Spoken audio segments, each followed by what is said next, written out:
information on there. You can contact us and we can get you in contact with her. If you want her to come back again to maybe speak at your church, youth group events, DHR, if you think of something later on and think, this would be a great event for her, I welcome you to just give us a call. If you can't remember her name or whatever, give us a call and we'll get you connected with her so that she can come back to the area to share her story of hope. So this morning. Hello. Hello. How is everybody doing? I'm here today to share my story. I have to tell you what happened like 2 weeks ago. I had all my books. I had a conference that I was doing back in Georgia because I stay in Georgia. And I had all my books and all of them got misplaced. So I'm here today and I'm just showing you like both of my books that's on the website. We can go on in order if you want to purchase one. But you know, I was a little upset about it, very disappointed, cried many tears. But my spiritual mother, she was like, you are the book. Don't worry about the book, you are the book. So, you know, that gave me, you know, encouragement to, you know, don't worry about the books, just go and tell your story because I am the book.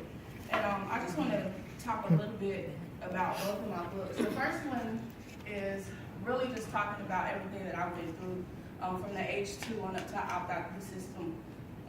It's telling my downfalls as well as my uprisings. It's telling my depressed states. It's telling my good moments. It's just really just in depth me telling, you know, everything I went through with foster care. And then the second book is it's an emotional healing guide. I actually just released it yesterday. It's like a book that's it's giving you questions, and it's you can really just really kind of if you've been in a foster care system, you can kind of search within yourself and pick out what things kind of disturb you the most as being in foster care, as far as depression, as far as anger, and I'm doing a lot of questioning in there to where you can be healed. And so, and I'm using scriptural background as well. It's just an emotional healing guide to get a person or the foster child to a place where they can function and survive outside in the real world. I'm going to talk a little bit about, I went into foster care at the age of 2 in Hartsville, Alabama, where I stayed there maybe like a year, and then I got transported to Town Creek, Alabama, where I stayed there until I opted out of the system and went to college. Being in foster care was, oh God, it was disturbing. It's very disturbing. Not having your mother and father there to actually be at your functions at school, having that emotional connection to it was very disturbing. And as I look back and I realized that, you know, even though I didn't have that, I'm still a survivor, you know, because my main goal was, and my main purpose was to make it through the system and be successful, because when you're in foster care, it's a lot of statistics that's put on you. They say that you're not going to make it. They say you're going to be prostitutes. They say you're going to be alcoholics. They say that you're going to be drug addicts. You know, I've heard all of that. I've been called everything. I've been told I was never going to be anything growing up. And I overcame all of that. It was very hurting, but I overcame it because I dug deep inside myself. And I realized I'm not a statistic. I'm not a statistic. I'm not who they say I am. I'm who God says I am. And that's what I stood by, and that's what I hold firm to, even to this day. I still have my moments where I kind of look at it and I be like, I wish I had my parents. You know, my mom is deceased now, but my dad is still around. He's in Decatur, Alabama. And I have a relationship with him now, but I still look at the fact, like, I want my parents. I wish I could have that emotional attachment that, you know, regular kids have with their parents.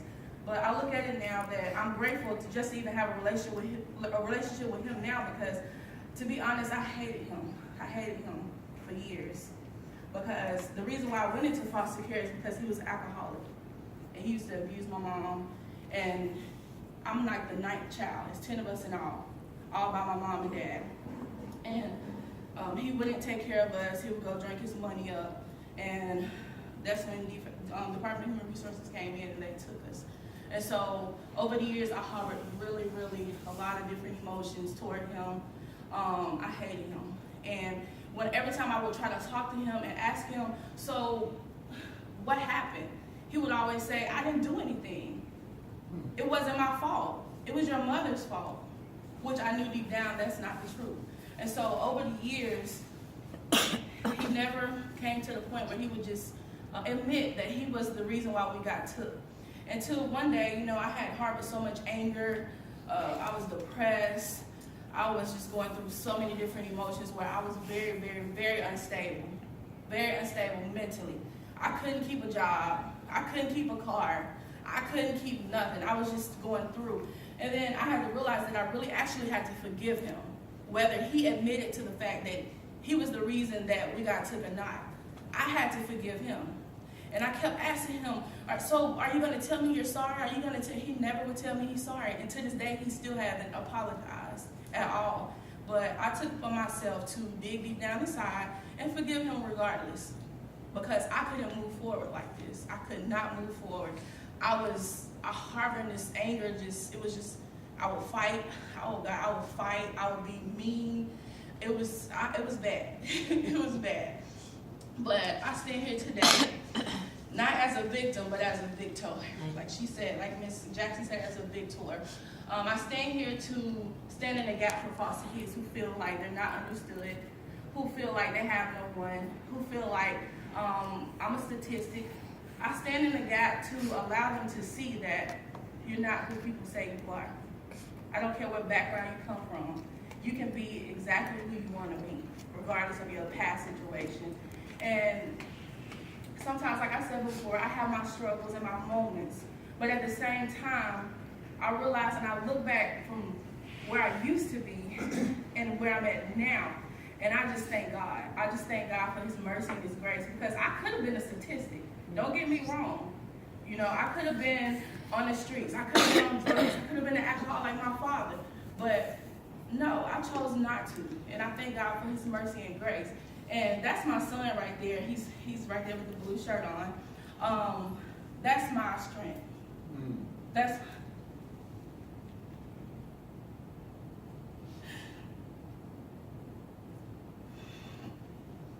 I'm sorry.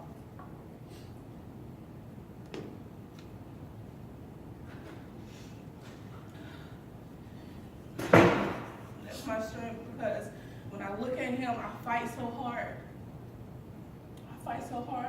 Because I never wanted him to ever experience what I went through. So I fought so hard to make sure he was took care of, make sure he had everything he needed. And I worked, and I still work, and I do whatever it takes today just to make sure he's okay. Because I would never want him to experience this. And that's my strength. That's my strength. And, you know, I feel like sometimes you have to find something that's going to push you to be a better person. To be a person that they said that you wasn't going to be. You have to find something. You have to dig deep down inside yourself and find that reason to live, and find that reason to go forward and survive. And that's why I put survive in the system, because I survived it. I survived it after everything I've been through. Molestation, I survived it. Been talked down to, I survived it. Always feeling like I didn't belong, I survived it. Feeling like I wasn't worthy or better than other people, I survived it. Feeling like, you know, I was always left out. I had no one, misunderstood. I felt all those different emotions, and that's where my book came in. The second one, emotional healing, because your emotions really have to be healed after coming out of foster care. That's one of the things. That's one of the main things that causes. I feel that causes foster kids to go and do and rebel and do things, you know, that they know that's not right. They know it's not right, but they're looking for something. And the main thing they need is emotional healing. They don't need money. They don't need cars. They don't need material things. They need emotional healing. And that's that thing deep inside that makes you feel like who you are. That makes you feel like I can be and say and I can do anything that I put my mind to. And you can't do that until you're emotionally healed. Because your emotions will tell you that I'm nobody. Your emotions will tell you that I will never be anybody. Your emotions will tell you that I'm doomed to hell. I'm not going to be anything. Like, I'm actually who the people say I am. That's who I am. But once you get emotional healing And with the Word of God, I can't leave the Word of God out because that's my rock, my shield, my foundation. Once you get both of those and you put them together, you have that strength. You have everything you need to move forward as a foster child. So I stand here today just letting you all know that it was rough, but I made it. I made it. And that's what I base my ministry on too. I did a conference called I Made It. You know, I've been through a domestic violence, marriage, abuse, was in it for 10 years. And I know that stems back to being in foster care. You know, you're looking for love. You're looking for love at any limit. You don't even care. If they show you just a little amount that I love you, that's what you want. And it's sometimes, most of the time, it's not. It's not real love. And so I stayed in this marriage for 10 years, being abused, talked down to. You're never going to be it. He was saying the same thing I heard growing up. It was just another person. And that's why I said the emotional healing comes in, when we can differentiate on the difference on what's negative and what's positive. Because when you're in emotions, anything goes. It's just like, okay, I hear this, I believe it. When you're healed, you know the difference. And we know, and then you also know, with God, you know the Word of God. He says, I'm the head and not the tail. He says, I can do all things through Christ who strengthens me. Yes. So when I base my life on what I heard in the natural and what people said about me, and I base it and I put it against the Word of God, which one is going to be the truth? Which one is going to be the truth? The Word of God stands up for me. That's what I believe. I don't believe what other people say no more. Now, I used to, but not no more. And that's why I thank Miss Jackson for letting me share my story. I still have some healing to go as well. And as I continue to speak and tell my story, I'm going to be healed. I'm going to get to that place where I am fully healed. And I can stand up here with no tears. I can stand up here and just tell you my story and not be emotional. but I just, I thank God and I thank Miss Jackson and I thank you all for listening.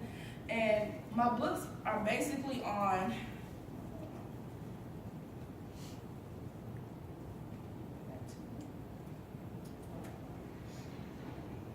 my books are on lulu.com. The first one, like I told you, Surviving the System, The Life of a Foster Child. That's just the one that's telling you basically how I grew up and the things I went through. And the second one that I just did yesterday and finished is the emotional healing. It's the second part to it. So if you're interested, I don't have any on hand because, like I told you, I misplaced all my books. And if you want to go online, you can go online and order it. And you just go to lulu.com and type in my name, Sharika Pointer, and it should pop up, just like you see it up here. And that's my story, and I'm sticking with it. Thank you. Can I ask you a question? Yes. As an adopted foster mother, I hear you, and I believe you with all my heart. Tell me what I can do as a foster mother to bring about some of this healing. And we put tools into place, and you talked about your parents not being there. You did have foster parents, right? Yes, I did. But can you tell me a little bit, just for me, I just need to know what I need to do to make you feel, I would love for you to feel a part of that family. I would have loved for you to felt loved. I would have loved for you to have felt connected. Right. And obviously you didn't. Right. So what happened? Where did that foster parent or the system fail you? Go wrong.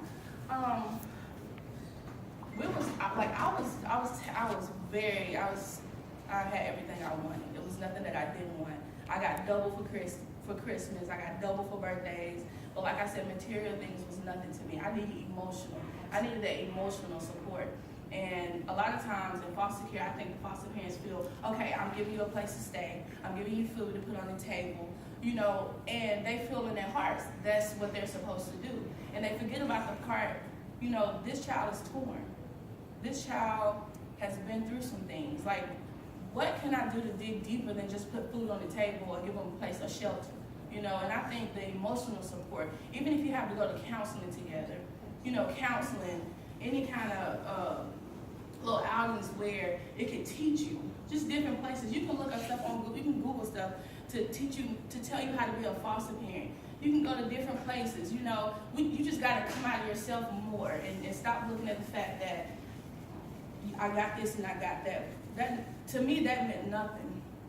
That meant nothing, because as I grew and got older, I was just, when I got released into the world, I didn't know what to do. And I couldn't go backwards.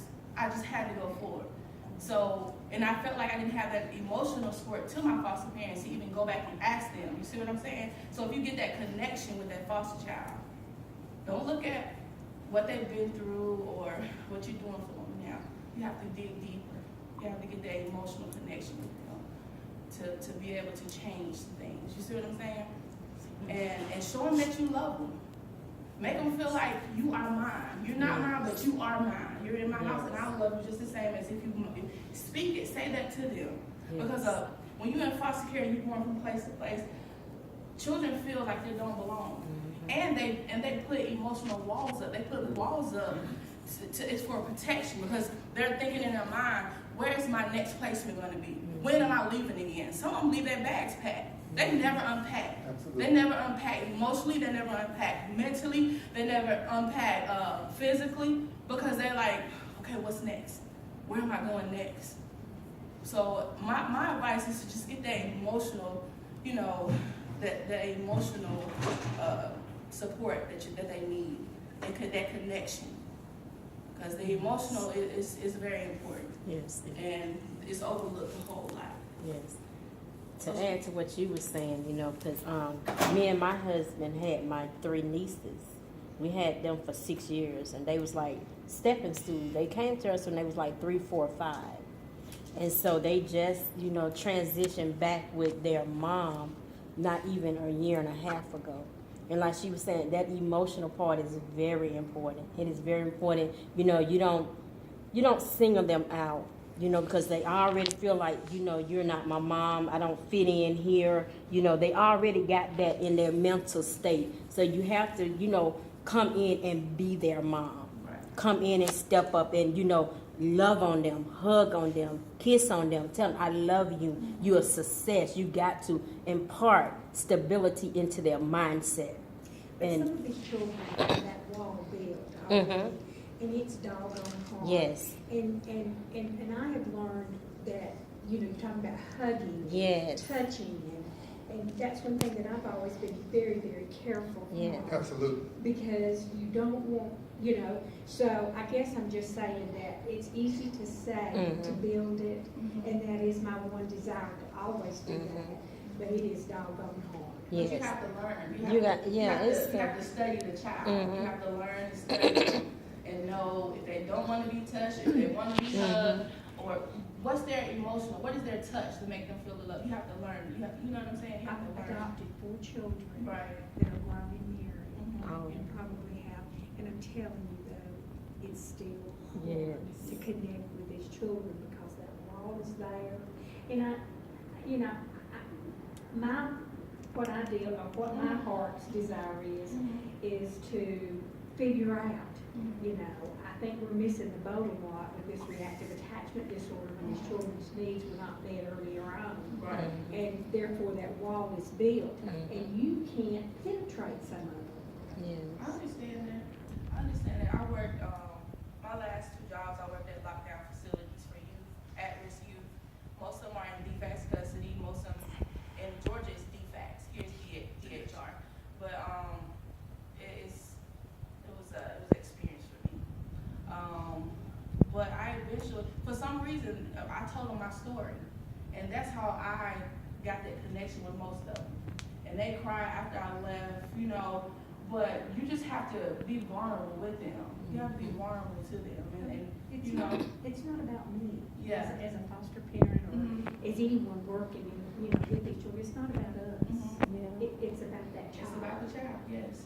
So sometimes you, like I told you before, you have to come out yourself, and sometimes it's hard for us to do. We don't want to risk getting hurt. We don't want to risk, but we have to.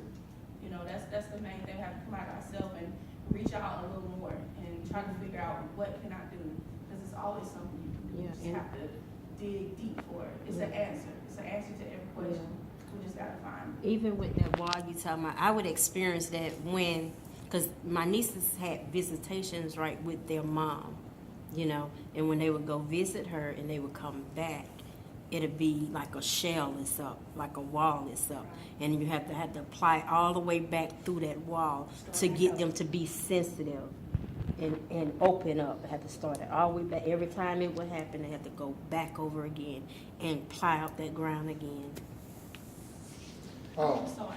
I think she was emotional at her. I'm sorry. Do you mind telling your age? I'm 36. Okay. I'll be 37 next month. How many foster families did you have? 2. One for all the time? Mm-hmm. 2. Town Creek? Ma'am? You stayed at Town Creek all the time? No, I was in Hartselle.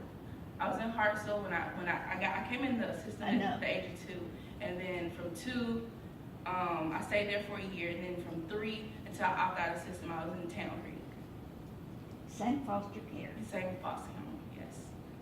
It's still difficult. Why were you never adopted? I have no idea. Were your parental rights terminated?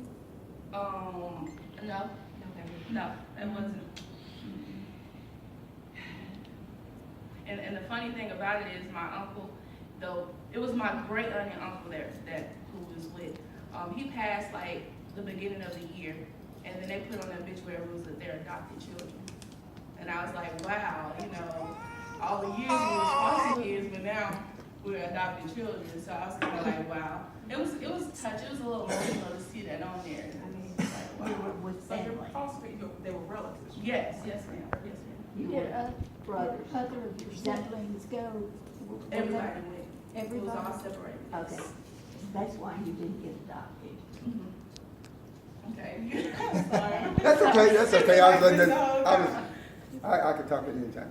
For working in youth services for 28 years and working with children in the foster care system who have been adopted, I can understand what the foster parent is saying. My wife and I also fostered, we also adopted. That can be very hard. And I understand when she says that emotional wall is there with those children. Right. Being a children's counselor, I can tell you, those walls are built up. Right. And foster parents are taught to be very careful, hugging, touching children because of the fact that some of these children have been molested, they've been abused, and a lot of times they have these built-in things that people are doing things to them. You know, I taught a class on good touches, bad touches, so that children would understand Right. that there are good touches and that there are bad touches. I watched many children come through the children's home where I worked for the last 10 years, come through already with their bags packed, thinking that they were going to have to leave our facilities and go to another facility. They didn't understand that they could stay there until they aged out of the system, Right. or until their caseworker placed them somewhere else. We had children that were adopted.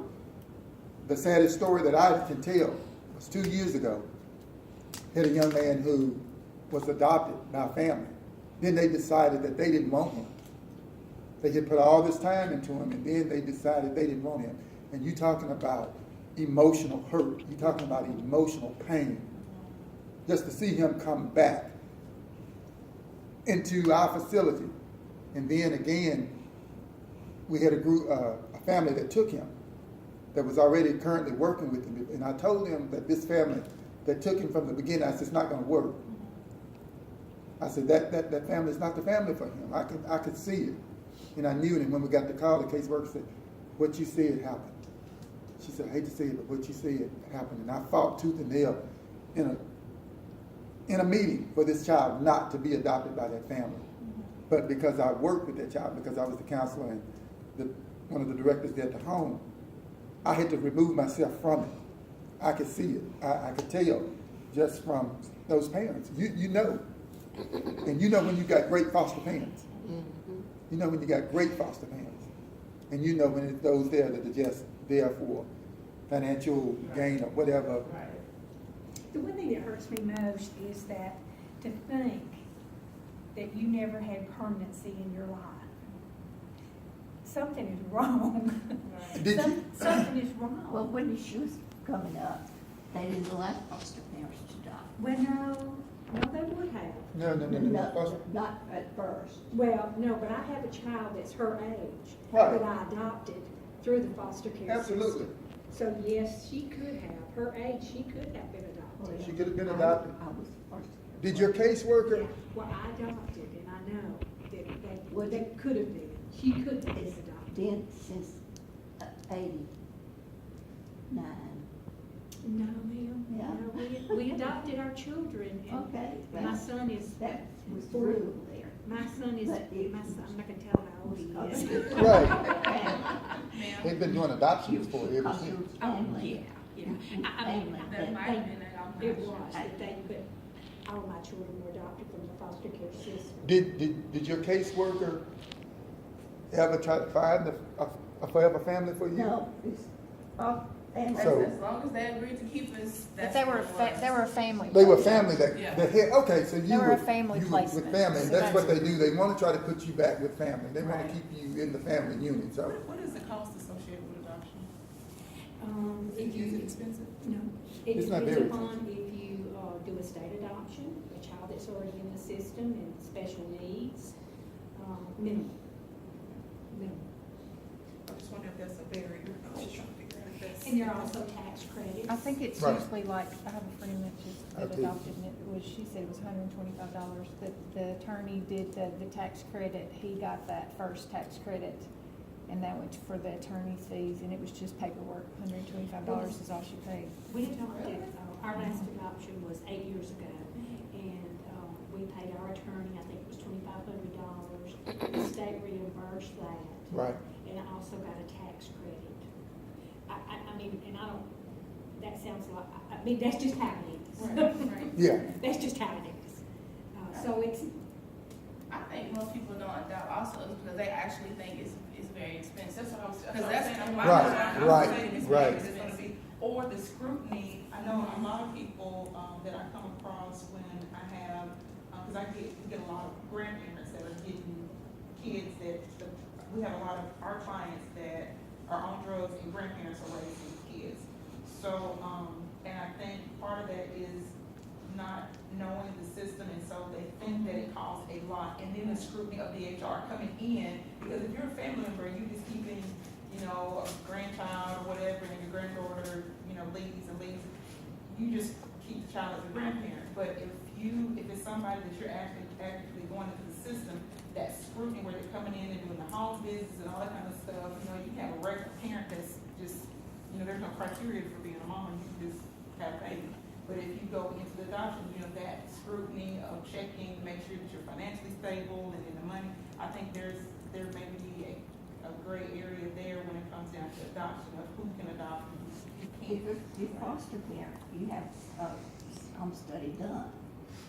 Yeah, that's what I'm saying, but that's what I'm saying, that may be a barrier, that's what I'm saying. Some people Not don't talking- like people in their home, You're not talking about foster parents. either one, either fostering or You have to adoption. have a study done when you become a foster parent.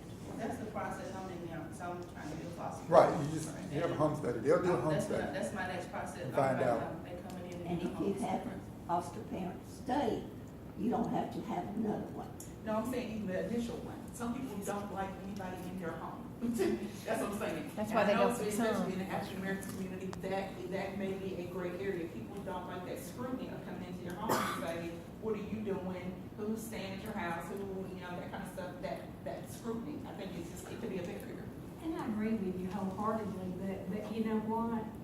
I think in order for us to open our homes to these children that are so vulnerable, doggone it, we need to keep our nose clean. Yeah. Right. Oh, I know. We No. need to- I mean, I know. I'm just saying, I when we were talking about, my point was not that I definitely, because we work with people all the time, and I think they should be openly scrutinized before you put a child in a home. I'm just saying the reason why I think some people are hesitant when it comes to Yeah. fostering and adopting is because they don't I understand the worked process. with the parent, grandparents could not adopt their children. They didn't want me in there. Yes, that's what I'm saying. Yeah. That's what I'm saying. Long time ago. Long time ago. Yes. And I think you're still gonna have some of that. I think if we can, find a way to, educate, yes, people into, and not making it such a scary process Right. that, you know, where they're just like, okay, this is gonna be, they don't know the cost of something, where they're really, Right. you know, I think that barrier, get that barrier down. And that's just gonna take communication. That's why, one of the reasons why I want her to come, and I still want her to come back, because I think sharing her story, even with you, and people who are even interested in fostering or adopting, her sharing her story gives you a totally different glimpse on the inside of the mind of a foster child that you can't get from a book. Like, you know, even she can literally tell you what that feels like when you put her to bed, and it may be for your records, your child is your own child, that you leave out and you don't say anything, but for her, if you walk out and that could mean something totally different. And so having that dialogue where foster parents are not, like she said, you know, you're thinking, okay, they're fed, I'm making all the ball games, I bought everything, you've done everything that, was asked you to do, but that emotional connection is not there. I think hearing her story and I'd like to have more foster kids who have survived the system to be able to come forward and say, that bothers me when this happens, or this is, when you drop the child off at school and, the way you interact with especially if you've got foster kids and regular kids in the household, and they feel like there's a difference, and you may not think it's nothing, but it may be something for that child that, and so I love dialogue. I think dialogue is good. Would you have felt differently, or do you think you would have felt differently had you been adopted versus aging out? I don't think so. You don't think so? Because that It's just child, It is an they emotional- always long for their natural parent. Yeah, it's always. It's always a longer, regardless, because it's, Absolutely. And I heard her talking about when those children would go home with their parents, and even when we would have visits on campus for the parent and the child, when that child left that meeting or that visit with that parent, there was such an emotional connection that when they came back, those children would be just distorted. They would just cry. They long for their parents. Even if their parents had abused them sexually, physically, mentally, whatever, they long for the love of those parents. And that is just an emotional human need that we all have. We long for our parents. No matter if our parents are alcoholics, if our parents are drug addicts, we still think that our parents set the moon and the stars up in the sky. And I heard you talking about that, about your father. You can't get him, you never could get him to admit his wrong. He doesn't think he did any wrong. And all you wanted to know was why. And a lot of children want to know that from those parents. Why? And they cover for their parents. They will lie for their parents. I've seen them do it, and I'm not saying that you did that, but I've seen those children, they would lie for their parents. Defend them. If we say that, did your parents, when they were at the visitation, now did they tell you that they were going to be getting you back next week? No, Mr. Wynn, my parent would never tell me. And they would just, they would cover for them because they felt that longing for those parents. There is an emotional connection with parents and children. We have to understand that her talking about her nieces and nephews, when they would come back home, it was like a barrier. And then you'd have to try to break that wall down and get those children back to some stability. And it's hard for foster parents. I mean, I applaud foster parents. I went all over the state, speaking on behalf of the foster parents, because they do a wonderful job of trying to take these children into their homes and those that do adopt. So you commend it for the work that you've done, for the children that you've taken into your home and, made them to become the young men and women that they are today. I just totally agree with you. I think that our job in dealing with our biological children, dealing with any child, is that we instill within them that they can accomplish. Yes. We dangle those carrots up there. And sometimes we have to use this to help them up just a little bit to reach that carrot. I have a PhD. I don't, but in my family, I have a PhD. I have a business owner. I have a sales engineer, and I have a stay-at-home mama. So, and it's not me. It was just the fact that it was out there and they were enabled to But be had not who you- they chose to. Had not you instilled in them that they could be these things, Well, they wouldn't have. that's, yeah. And they had to have that nurturing. I mean, Yeah. they had to have that love. But I agree. One of the problems I have with the system is, like you're saying, the boy that was adopted, and then it was a failed adoption. There's a broken, A rag doll, you can't put them in a case and just pack them up every time you send them back, because our own children have behavior issues, our own biological children. Yeah, But children don't have issues, what adults don't have issues. right. So that's why we train foster parents and get foster parents to the point that they do want to become adoptive parents. but I still feel like that they should be, I mean, they still get a stipend usually, so I feel like DHR or some state representative should still be checking that home for these children. Oh, yeah, there's always a follow-up with those adoptive parents and foster parents. Well, and I think that we as a community have that responsibility too. Yeah. And I finally came to the realization that if I suspected something, then I needed to go to this appropriate